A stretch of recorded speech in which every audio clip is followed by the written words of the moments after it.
தமிழகத்தில் ஜாதிவாரி கணக்கெடுப்பு நடத்த அரசு மறுப்பது ஏன் என நாம் தமிழர் கட்சியின் ஒருங்கிணைப்பாளர் சீமான் கேள்வி எழுப்பியுள்ளார். செங்கல்பட்டு மாவட்டம் திருப்போரூரில் பஞ்சமி நில மீட்பு மற்றும் ஜாதிவாரி கணக்கெடுப்பை வலியுறுத்தி அந்த கட்சி சார்பில் நடைபெற்ற பொதுக்கூட்டத்தில் பேசிய அவர் இவ்வாறு கேள்வி எழுப்பினார்.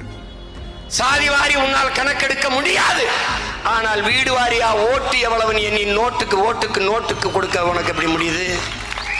இந்த வீட்டுல இத்தனை ஓட்டு இருக்கு என்று எண்ணி சரியாக ஓட்டுக்கு நோட்டை கொடுக்க உன்னால முடிகிற உன்னால் சாதிவாரி கணக்கெண்ண முடியாத? இந்த சாதிக்கு இந்த தொகுதியில் இவ்வளவு ஓட்டு இருக்குன்னு உனக்கு தெரியுமா தெரியாத?